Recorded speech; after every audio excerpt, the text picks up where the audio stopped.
It's that noise that makes it more stable.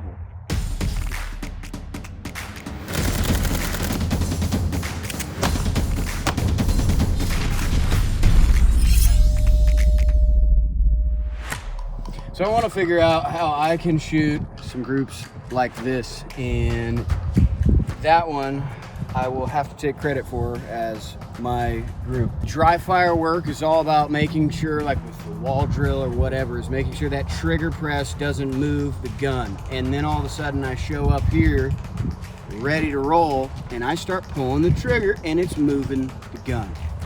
What do I need to be doing differently in order to get some super tight groupings all the time, every time? It's like if one trick actually gets it done. This is what a lot of your guys, if you're honest, a lot of you, if you're aiming for this one right here, a lot of you will see that your rounds are missing low left, low right, low center, in some form low. A lot of things going on in there. It's probably not sight alignment. What it's most likely is you're moving the gun while you're pressing the trigger, and that's exactly what Jeremy's doing wrong over here. These two shots, did you feel those two shots? Did you know that you moved the gun? Yes, 100%. You can tell. So that's one of the first things I want to get across when somebody's learning how to shoot for the first time is I want you to recognize what it takes to fire a perfect shot, and I want you to recognize what it feels like when you did not fire a perfect shot. We're going to back up to about 7-ish yards. We'll shoot it, let's say pick one of the squares there on the side, left or right. Like the first thing I noticed in Jeremy right here is he is like super tense, like all over. He's tense all over the place. Yep. He's got a very narrow stance. I'd probably spread these feet out a little bit. Now, this gun does not care how you hold it, right? I mean, Jeremy's acting like he cares how he gets held right now with that little butt shake he's got going on. But this gun doesn't care how you hold it. The problem is if we start having a less good grip or a less good shooting position, we see more jump happen in the gun. As more jump happens in the gun, his body, his autonomic response, whatever you want to call it, his subconscious, whenever he knows that when he presses this trigger, the gun's going to go bang, it's going to jump in his hand violently, kind of moving toward his face a little bit, right? And then we don't like things being thrown at our face or anything like that, so our natural reaction is to force that thing away. If you ever seen a competition shooter out there, like a super awesome, world-class, amazing shooter out there, and you watch their hammer or striker fire on or fall on an empty chamber or on a bad round, you will see them dip that gun down. They're not dipping the gun down at the same time that you are. They're dipping the gun down at the time in which recoil is occurring, right? Like they're good at this, right? They're already there. In order to get down some of that recoil, he's gonna get a good grip. Right? He's gonna do his best to get this gun here in line with his arm, if he can get that. Some of you have smaller hands. Some of you can't get a good purchase, a good spot with the trigger finger and with this kind of grip, so you might have to turn it in your hand a little bit to get the dexterity and strength on the trigger to press the trigger. I want it to all be in line the best I can, if I can get that, because that's where the recoil happens. So when that gun comes back, it's right there. That's how much articulation and movement I have in my wrist. If it's at an angle here, now look at how much articulation I have in my wrist. So I'm cutting off one of the directions recoil can go by having this thing in line with my arm right there. I've already fixed Jeremy's grip a few times. He's got a good aggressive grip. Let's take this gun away, but leave this out here. What he's got going on right here with this hand is, if this hand is straight up and recoil happens, it's got movement that can happen here. But this can end up being basically like my splint if I had a broken limb or something. He's gonna point that thumb forward toward the target, right? He's gonna have this, joints don't actually lock out like people say that. They don't have little switches on them like your knife, but I'm gonna put that forward. So now what I want to have happen is recoil comes back here. It's going this way and it's not making that, relax the wrist now. It's not making the wrist move. So my thumb forward allows me to do that. Marry that back up with the gun there again. Press it out. Now he's pressing those arms out. His arms aren't locked, all right? They're bent just a little bit. Go ahead and give us like 5 rounds on a good target down there.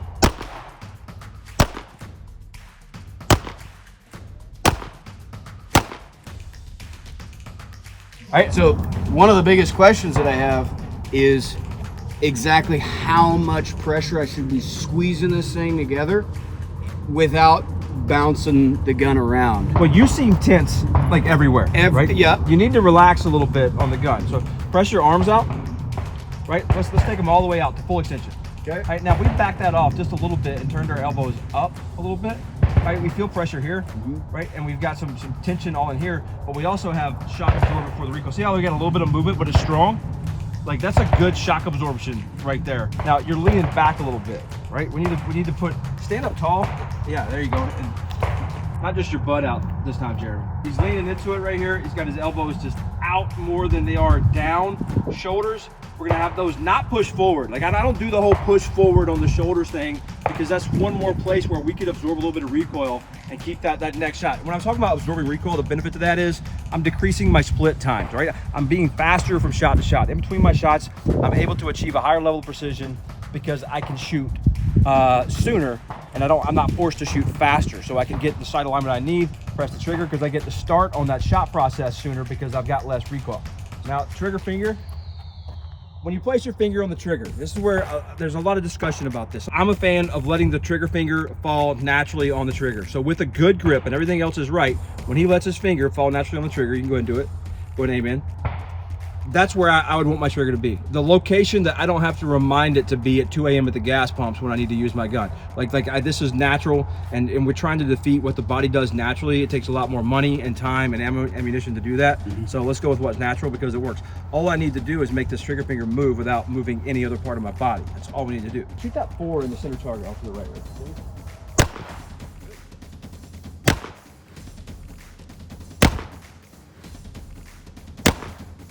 So when I've got somebody doing this, I'm gonna borrow the gun for just a second. So if we have a couple of good shots in here, so this tells me he understands how to aim the gun. He got that first one right on.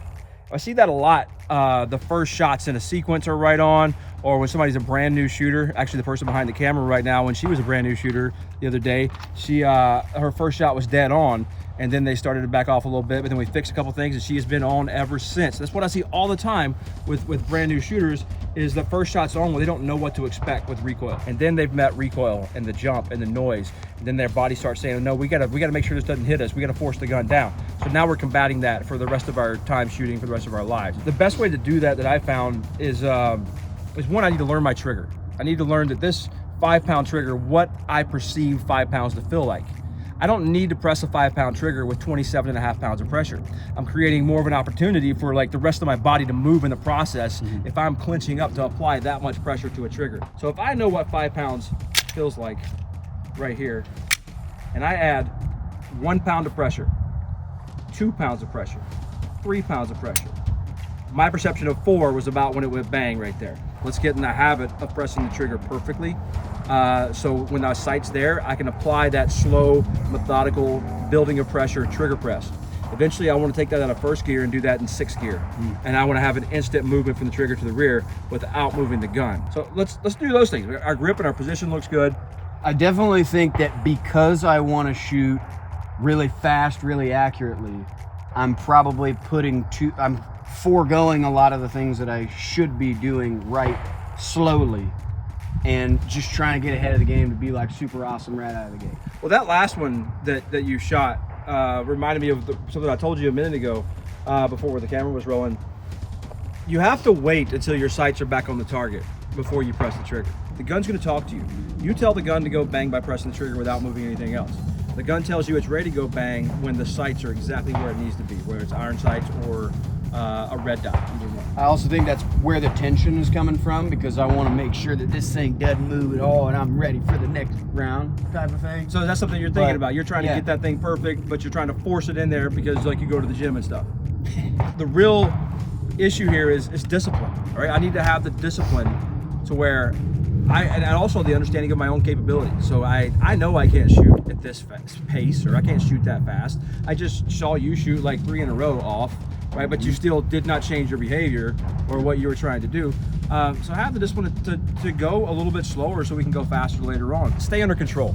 If you are not 100% under control of everything you do with this gun, or every location you want to put a bullet, then you're not ready to go fast yet. Let's go 5 more somewhere.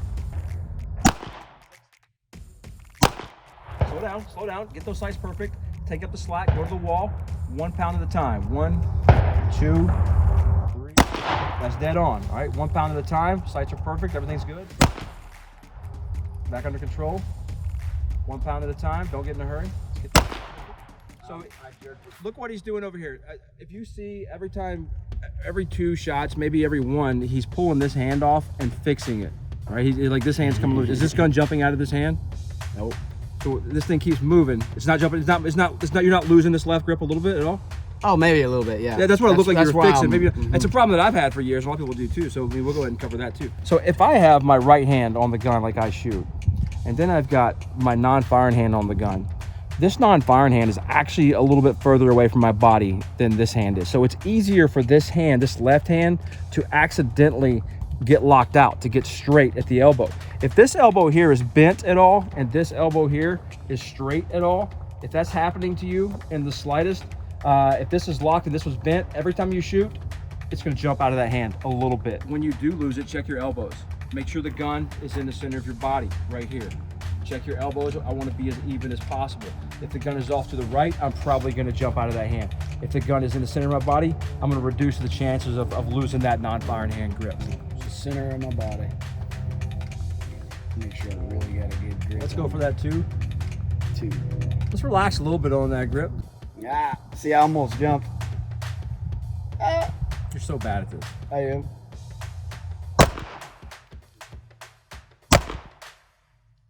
All right, when you got that friend, what's your other mag?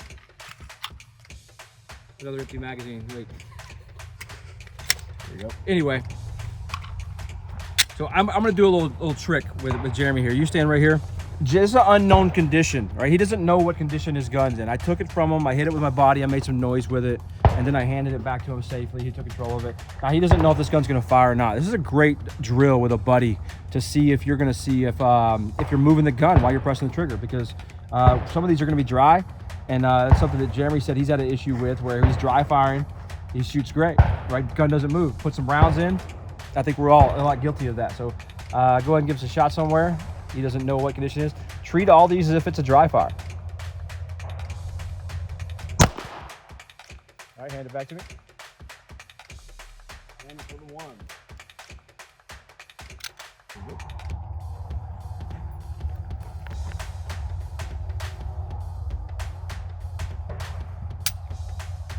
It's a good trigger press.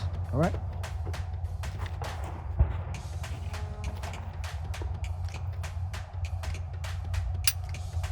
Another good trigger press.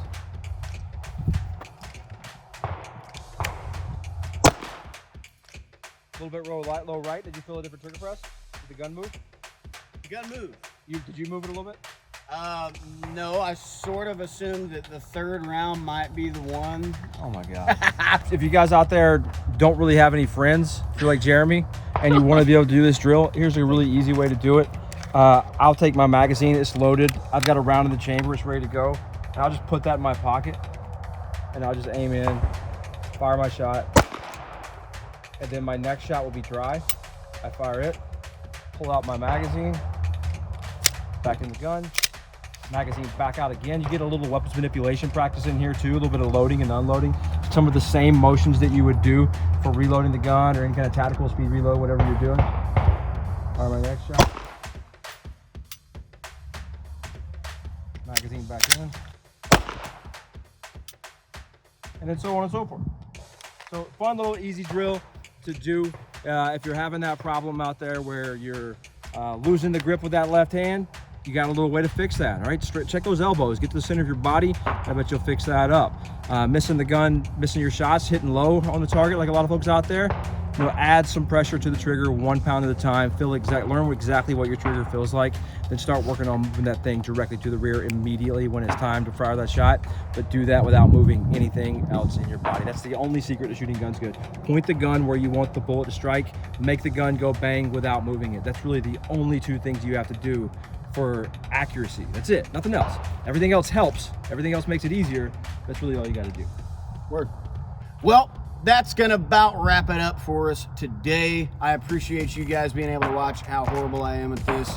I will be the one on your behalf to do this for you. I'll be the horrible one. You can pretend to be awesome just like everybody else on Instagram, and I'll be the one who's getting better, and maybe you can pretend to learn something from me. At least actually learn something from Shaw. You're not gonna learn much from me other than maybe the state of where you are if you don't train on a regular basis, because that's kind of the way it's gonna be. A lot of the problems that new shooters have are the same problems that other new shooters have. So hopefully these type of conversations that we have will be able to help you out in some way, shape, or form. If you have any specific ideas for things you would like to improve or something like that, leave it down in the comment section below. We'd love to address it. If you want to fix those problems, I can't even talk right now.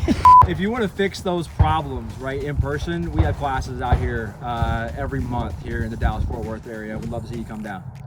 Thanks for watching.